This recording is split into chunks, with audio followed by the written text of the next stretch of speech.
ओम नमः शिवाय। आज हम विंदेश्वर संहिता का अध्याय 17 शुरू करेंगे। षंडलिंग स्वरूप प्रवण का महात्म्य, उसके सूक्ष्म रूप ओंकार और स्थूल रूप पंचाक्षर मंत्र का विवेचन, उसके जप की विधि एवं महिमा, कार्य ब्रह्म के लोकों से लेकर कारण रुद्र के लोकों तक का विवेचन करके कालातीत पंचावरण विशिष्ट शिवलोक के अनिवर्चनीय वैभव का निरूपण तथा शिव भक्तों के सत्कार की महत्ता। ऋषि बोले, प्रभु महामुने, आप हमारे लिए क्रमशः षंडलिंग स्वरूप प्रवण का महात्म तथा शिव भक्त के पूजन का प्रकार बताइए। सूत जी ने कहा, महर्षियों, आप लोग तपस्या के धनी हैं। आपने यह बड़ा सुंदर प्रश्न उपस्थित किया है, किंतु इसका ठीक ठीक उत्तर महादेव जी ही जानते हैं, दूसरा कोई नहीं। तथापि भगवान शिव की कृपा से मैं इस विषय का वर्णन करूंगा। वे भगवान शिव हमारी और आप लोगों की रक्षा का भारी भार बारंबार स्वयं ही ग्रहण करें। प्रह नाम है प्रकृति से उत्पन्न संसार रूपी महासागर का। प्रणव इसके पार करने के लिए दूसरी नाव है, इसलिए इस ओंकार को प्रणव की संज्ञा देते हैं। ओंकार अपने जप करने वाले साधकों से कहता है, प्रह प्रपंच ना नहीं है, वह तुम लोगों के लिए। अतः इस भाव को लेकर भी ज्ञानी पुरुष ओम को प्रणव नाम से जानते हैं। इसका दूसरा भाव यूं है, प्रकर्षणेन न नयेत वह युष्मान मोक्षम इति वह प्रणव, अर्थात यह तुम सब उपासकों को बलपूर्वक मोक्ष तक पहुंचा देगा। इस अभिप्राय से भी इसे ऋषि मुनि प्रणव कहते हैं। अपना जप करने वाले योगियों के तथा अपने मंत्र की पूजा करने वाले उपासकों के समस्त कर्मों का नाश करके यह दिव्य नूतन ज्ञान देता है, इसलिए भी इसका नाम प्रणव है। उन माया रहित महेश्वर को ही नव अर्थात नूतन कहते हैं। वे परमात्मा प्रकृष्ट रूप से नव अर्थात शुद्ध स्वरूप हैं, इसलिए प्रणव कहलाते हैं। प्रणव साधक को नव अर्थात नवीन कर देता है, इसलिए भी विद्वान पुरुष उसे प्रणव के नाम से जानते हैं। अथवा प्रकृष्ट रूप से नव दिव्य परमात्म ज्ञान प्रकट करता है, इसलिए वह प्रणव है। प्रणव के दो भेद बताए गए हैं, स्थूल और सूक्ष्म। एक अक्षर रूप जो ओम है, उसे सूक्ष्म प्रणव जानना चाहिए, और नमः शिवाय इस 5 अक्षर वाले मंत्र को स्थूल प्रणव समझना चाहिए। जिसमें 5 अक्षर व्यक्त नहीं है वह सूक्ष्म है, और जिसमें 5 अक्षर सुस्पष्ट रूप से व्यक्त हैं वह स्थूल है। जीवन मुक्त पुरुष के लिए सूक्ष्म प्रणव के जाप का विधान है, वहीं उसके लिए समस्त साधनों का सार है। यद्यपि जीवन मुक्त के लिए किसी साधन की आवश्यकता नहीं है, क्योंकि वह सिद्ध रूप है, तथापि दूसरों की दृष्टि में जब तक उसका शरीर रहता है तब तक उसके द्वारा प्रणव जप की सहज साधना स्वतः होती रहती है। वह अपनी देह का विलय होने तक सूक्ष्म प्रणव मंत्र का जप और उसके अर्थभूत परमात्म तत्व का अनुसंधान करता रहता है। जब शरीर नष्ट हो जाता है तब वह पूर्ण ब्रह्मस्वरूप शिव को प्राप्त कर लेता है। यह सुनिश्चित बात है। जो अर्थ का अनुसंधान न करके केवल मंत्र का जप करता है, उसे निश्चय ही योग की प्राप्ति होती है। जिसने 36 करोड़ मंत्र का जप कर लिया हो, उसे अवश्य ही योग प्राप्त हो जाता है। सूक्ष्म प्रणव के ही हस्व और दीर्घ के भेद से 2 रूप जानने चाहिए। आकार, उकार, मकार, बिंदु, नाद, शब्द, काल और कला, इनसे युक्त जो प्रणव है उसे दीर्घ प्रणव कहते हैं। वह योगियों के ही हृदय में स्थित होता है। मकार पर्यंत जो ओम है वह आ, उ, म इन 3 तत्वों से युक्त है। इसी को हस्व प्रणव कहते हैं।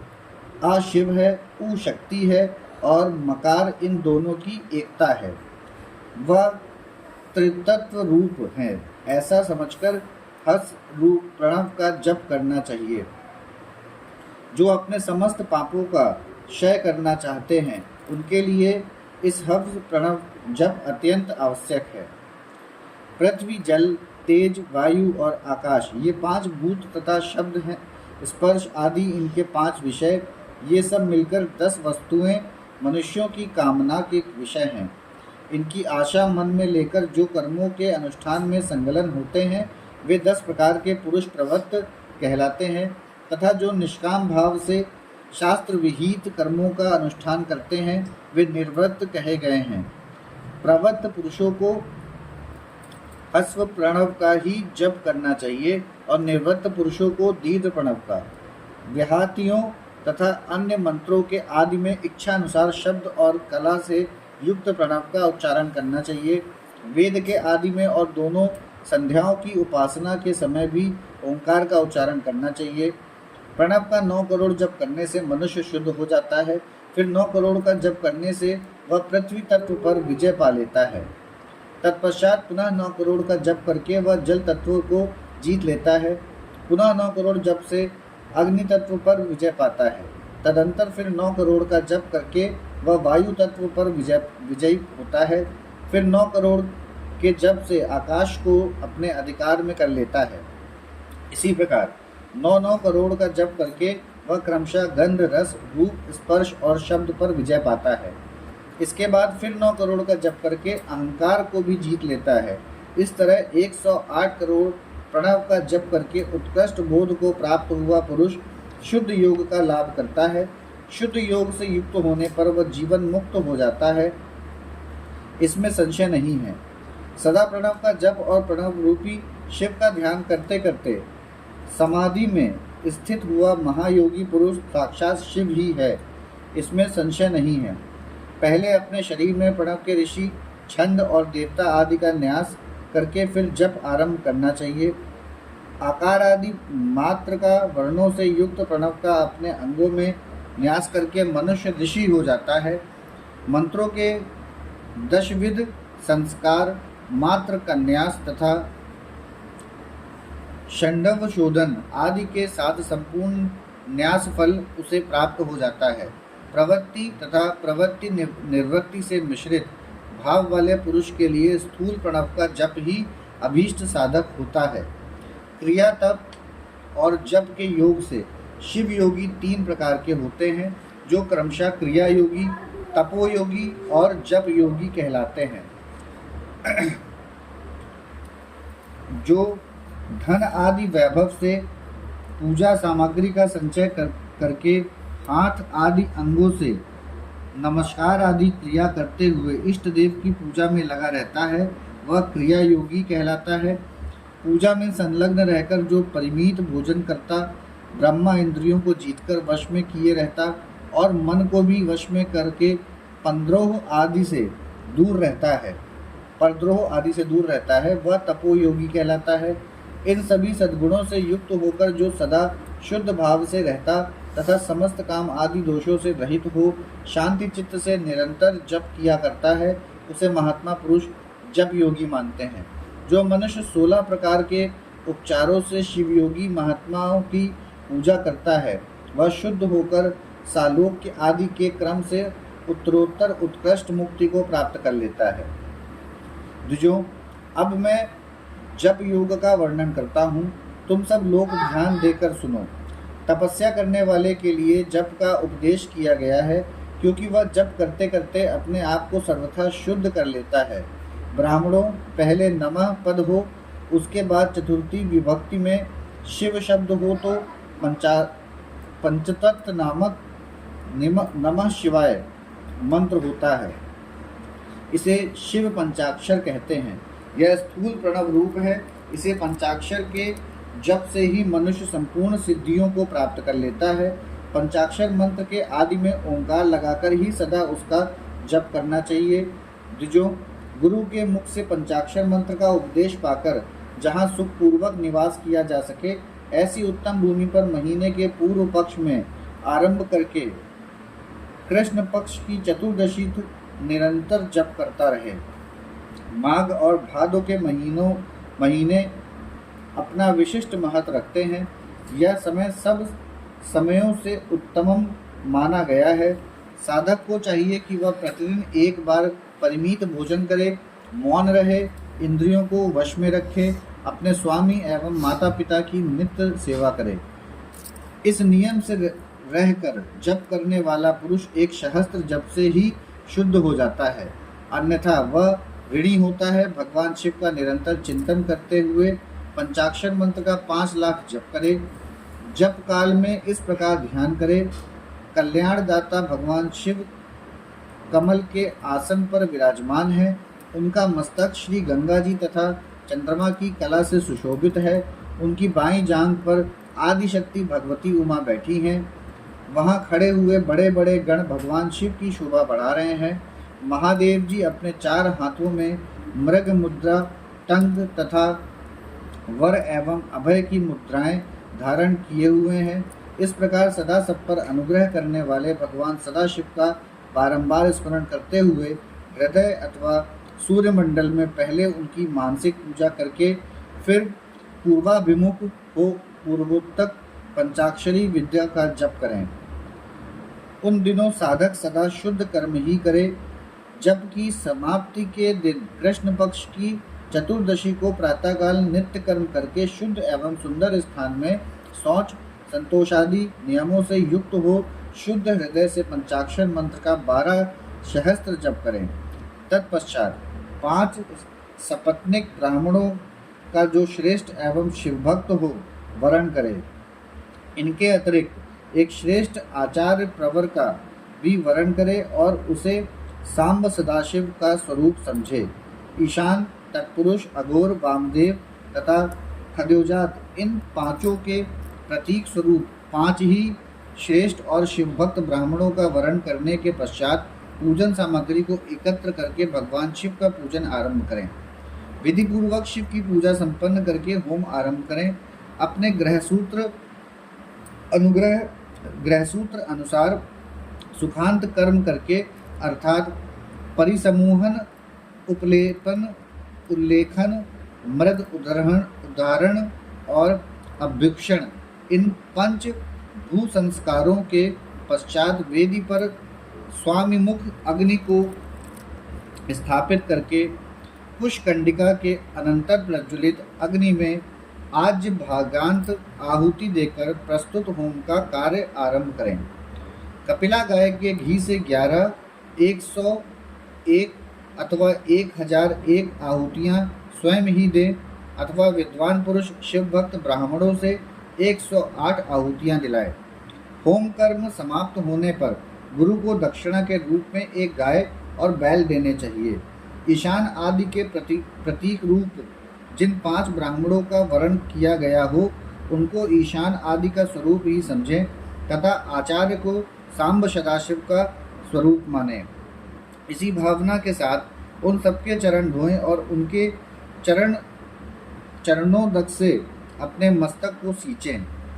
ऐसा करने से वह साधक अगणित तीर्थों में तत्काल स्नान करने का फल प्राप्त कर लेता है। उन ब्राह्मणों को भक्ति पूर्वक दशांश अन्न देना चाहिए। गुरु पत्नी को पराशक्ति मानकर उनका भी पूजन करें। ईशनादि कर्म से उन सभी ब्राह्मणों का उत्तम अन्न से पूजन करके अपने वैभव विस्तार के अनुसार रुद्राक्ष, वस्त्र, बड़ा और पुआ आदि अर्पित करें। तदंतर दिक्पालादि को बलि देकर ब्राह्मणों को भरपूर भोजन कराएं। इसके बाद देवेश्वर शिव से प्रार्थना करके अपना जप समाप्त करें। इस प्रकार पुरुषाचरण करके मनुष्य उन मंत्रों को सिद्ध कर लेता है।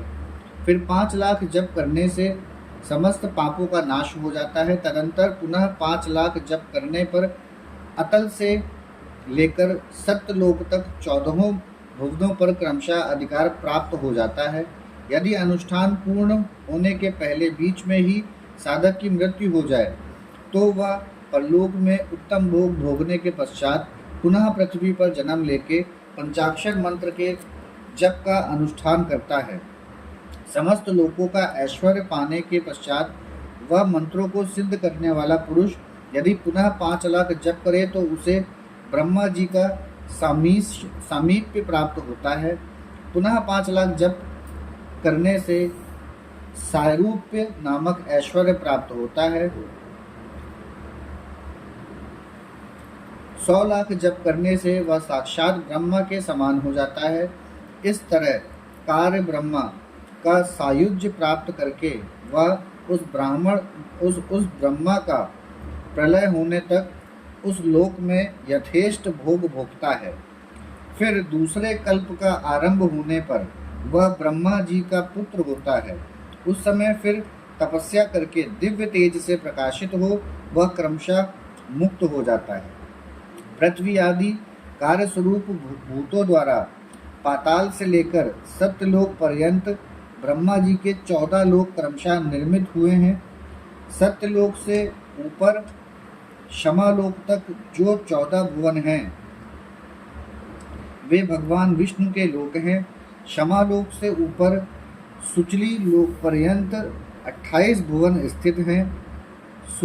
सुचिलोक के अंतर्गत कैलाश में प्राणियों का संहार करने वाले रुद्रदेव विराजमान हैं। सुचिलोक से ऊपर अहिंसा लोक पर्यंत 56 भुवनों की स्थिति है। अहिंसा लोक का आश्रय लेकर जो ज्ञान कैलाश नामक नगर शोभा पाता है उसमें कार्यभूत महेश्वर सबको अदृश्य करके रहते हैं। अहिंसा लोक के अंत में काल चक्र की स्थिति है। यहाँ तक महेश्वर के विराट स्वरूप का वर्णन किया गया। वहीं तक लोगों का तिरोधान अथवा लय होता है। उससे नीचे कर्मों का भोग है और उससे ऊपर ज्ञान का भोग है। उसके नीचे कर्माया है और उसके ऊपर ज्ञान माया। अब मैं कर्म माया और ज्ञान माया का तात्पर्य बता रहा हूँ। माँ का अर्थ है लक्ष्मी, उससे कर्म भोग याद प्राप्त होता है, इसलिए वह माया अथवा कर्म माया कहलाती है। इसी तरह माँ अर्थात लक्ष्मी से ज्ञान भोग याद अर्थात प्राप्त होता है, इसलिए उसे माया या ज्ञान माया कहा गया है। उपर्युक्त सीमा से नीचे नश्वर भोग है और ऊपर नित्य भोग। उससे नीचे ही तिरोधान अथवा लय है, ऊपर नहीं। वहाँ से नीचे ही कर्ममय पाशों द्वारा बंधन होता है, ऊपर बंधन का सदा अभाव है। उससे नीचे ही जीव सकाम कर्मों का अनुसरण करते हुए विभिन्न लोकों को और योनियों में चक्कर काटते हैं। उससे ऊपर के लोकों में निष्काम कर्म का ही भोग बताया गया है। बिंदु पूजा में तत्पर रहने वाले उपासक वहाँ से नीचे के लोकों में ही घूमते हैं। उसके ऊपर तो निष्काम भाव से शिवलिंग की पूजा करने वाले उपासक ही जाते हैं। जो एकमात्र शिव की ही उपासना में तत्पर हैं वे उससे ऊपर के लोकों में जाते हैं। वहाँ से नीचे जीव कोटि है और ऊपर ईश्वर कोटि। नीचे संसारी जीव रहते हैं और ऊपर मुक्त पुरुष। नीचे कर्मलोक है और ऊपर ज्ञान लोक। ऊपर मद और अहंकार का नाश करने वाली नम्रता है। वहाँ जन्म जनित तिरोधान नहीं है। उसका निवारण किए बिना वहाँ किसी का प्रवेश संभव नहीं है। इस प्रकार तिरोधान का निवारण करने से वह ज्ञान शब्द का अर्थ ही प्रकाशित होता है। आदि भौतिक पूजा करने वाले लोग उससे नीचे के लोकों में ही चक्कर काटते हैं। जो अत्याधुनिक उपासना करने वाले हैं वे ही उससे ऊपर को जाते हैं। जो सत्य अहिंसा आदि धर्मों से युक्त हैं, भगवान शिव के पूजन में तत्पर रहते हैं, वे काल चक्र को पार कर जाते हैं। काल चक्रेश्वर की सीमा तक जो विराट महेश्वर लोक बताया गया है उससे ऊपर वृषभ के आकार में धर्म की स्थिति है। वह ब्रह्मचर्य का मूर्तिमान रूप है। उसके सत्य, शौच, अहिंसा और दया ये 4 पाद हैं। वह साक्षात शिवलोक के द्वार पर खड़ा है। क्षमा उसके सींग है, शम कान है। वह वेद ध्वनि रूपी शब्द से विभूषित है। आस्तिकता उसके दोनों नेत्र हैं। विश्वास ही उसकी श्रेष्ठ बुद्धि एवं मन है। क्रिया आदि धर्म रूपी जो वृषभ है वे कारण आदि में स्थित हैं, ऐसा जानना चाहिए। उस क्रिया रूप वृषभ आकार धर्म पर कलातीत शिव आरूढ़ होते हैं। ब्रह्मा, विष्णु और महेश्वर की जो अपनी अपनी आयु है, उसी को दिन कहते हैं। जहाँ धर्म रूपी वृषभ की स्थिति है, उससे ऊपर न दिन न रात्रि, वहाँ जन्म मरण आदि भी नहीं है। वहाँ फिर से कारण स्वरूप ब्रह्मा के कारण सत्यलोक पर्यंत 14 लोक स्थित हैं, जो 5 भौतिक गंध आदि से परे हैं। उनकी सनातन स्थिति है। सूक्ष्म गंध ही उनका स्वरूप है। उनसे ऊपर फिर कारण रूप विष्णु के 14 लोक स्थित हैं। उनसे भी ऊपर फिर कारण रूपी रुद्र के 28 लोकों की स्थिति मानी गई है। फिर उनसे भी ऊपर कारणेश शिव के 56 लोक विद्यमान हैं। तदंतर शिव समस्त ब्रह्मचर्य लोक और वहीं 5 आवरणों से युक्त ज्ञानमय कैलाश है, जहाँ 5 मंडलों, 5 ब्रह्म कलाओं और आदि शक्ति से संयुक्त आदिलिंग प्रतिष्ठित है। उसे परमात्मा शिव का शिवालय कहा गया है। वहीं पराशक्तियों से युक्त परमेश्वर शिव निवास करते हैं। वे सृष्टि, पालन, संहार, तिरोभाव और अनुग्रह, इन 5 कृत्यों में प्रवीण हैं। उनका श्री विग्रह सच्चिदानंद स्वरूप है। वे सदा ध्यान रूपी धर्म में ही स्थित रहते हैं और सदा सब पर अनुग्रह किया करते हैं। वे स्वात्मा राम हैं और समाधि रूपी आसन पर आसीन हो नित्य विराजमान होते हैं। कर्म एवं ध्यान आदि का अनुष्ठान करने से क्रमशः साधन पद में आगे बढ़ने पर उनका दर्शन साध्य होता है। नित्य नैमित्तिक आदि कर्मों द्वारा देवताओं का यजन करने से भगवान शिव के समाराधन कर्मों में मन लगता है। क्रिया आदि जो शिव संबंधी कर्म हैं, उनके द्वारा शिव ज्ञान सिद्ध करें। जिन्होंने शिव तत्व का साक्षात्कार कर लिया है अथवा जिन पर शिव की कृपा दृष्टि पड़ चुकी है, वे सब मुक्त ही हैं, इसमें संशय नहीं है। आत्मस्वरूप से जो स्थिति है वही मुक्ति है। एकमात्र अपने आत्मा में रमण या आनंद का अनुभव करना ही मुक्ति का स्वरूप है। जो पुरुष क्रिया, तप, जप, ज्ञान और ध्यान रूपी धर्मों में भलीभांति स्थित है, वह शिव का साक्षात्कार करके स्वात्मा राम स्वरूप मोक्ष को भी प्राप्त कर लेता है। जैसे सूर्य देव अपनी किरणों से अशुद्धि को दूर कर देते हैं, उसी प्रकार कृपा करने में कुशल भगवान शिव अपने भक्त के अज्ञान को मिटा देते हैं। अज्ञान की निवृत्ति हो जाने पर शिव ज्ञान स्वतः प्रकट हो जाता है। शिव ज्ञान से अपना विशुद्ध स्वरूप आत्मराम तत्व प्राप्त होता है और आत्मा राम तत्व की सम्यक सिद्धि हो जाने पर मनुष्य कृतकृत्य हो जाता है। इस तरह यहाँ जो कुछ बताया गया है वह पहले मुझ गुरु परंपरा से प्राप्त हुआ था। तत्पश्चात मैंने पुनः नंदीश्वर के मुख से इस विषय को सुना था। नंदिस्थान से परे जो स्वसंवेद शिव वैभव है, उसका अनुभव केवल भगवान शिव को ही है। साथ साक्षात शिवलोक के उस वैभव का ज्ञान सबको शिव की कृपा से ही हो सकता है, अन्यथा नहीं, ऐसा आस्तिक पुरुषों का कथन है। साधक को चाहिए कि वह 5 लाख जप करने के पश्चात भगवान शिव की प्रसन्नता के लिए महाअभिषेक एवं नैवेद्य निवेदन करके शिव भक्तों का पूजन करे। भक्ति की पूजा से भगवान शिव बहुत प्रसन्न होते हैं। शिव और उनके भक्त में कोई भेद नहीं है, वह साक्षात शिव स्वरूप ही हैं। शिव स्वरूप मंत्र को धारण करके वह शिव ही हो गया रहता है। शिव भक्त का शरीर शिव रूप ही है, अतः उसकी सेवा में तत्पर रहना चाहिए। जो शिव के भक्त हैं वे लोक और वेद की सारी क्रियाओं को जानते हैं। जो क्रमशः जितना जितना शिव मंत्र का जप कर लेता है, उसके शरीर को उतना शिव का सामीप्य प्राप्त होता जाता है, इसमें संशय नहीं है। शिव भक्त स्त्री का रूप देवी पार्वती का ही स्वरूप है। वह जितना मंत्र जपती है और उसे उतना ही देवी का सानिध्य प्राप्त होता जाता है। साधक स्वयं शिव स्वरूप होकर पराशक्ति का पूजन करे। शक्ति वेर तथा लिंग का चित्र बनाकर अथवा मिट्टी आदि से इनकी आकृतियां निर्माण करके प्राण प्रतिष्ठा पूर्वक निष्कपट भाव से इनका पूजन करें।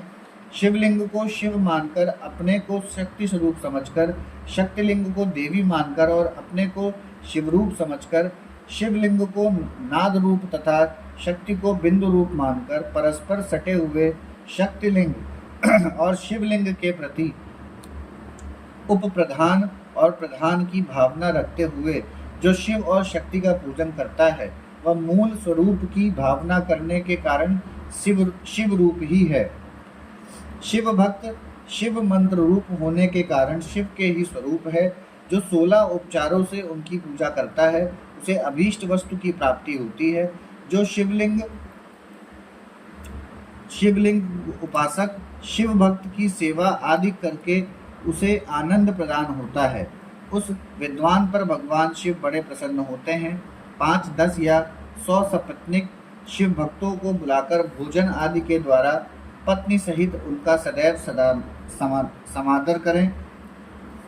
धन में, देह में और मंत्र में शिव भावना रखते हुए उन्हें शिव और शक्ति का स्वरूप जानकर निष्कपट भाव से उनकी पूजा करें। ऐसा करने वाला पुरुष इस भूतल पर फिर जन्म नहीं लेता। यहाँ पर हमारा अध्याय 17 खत्म होता है। ओम नमः शिवाय।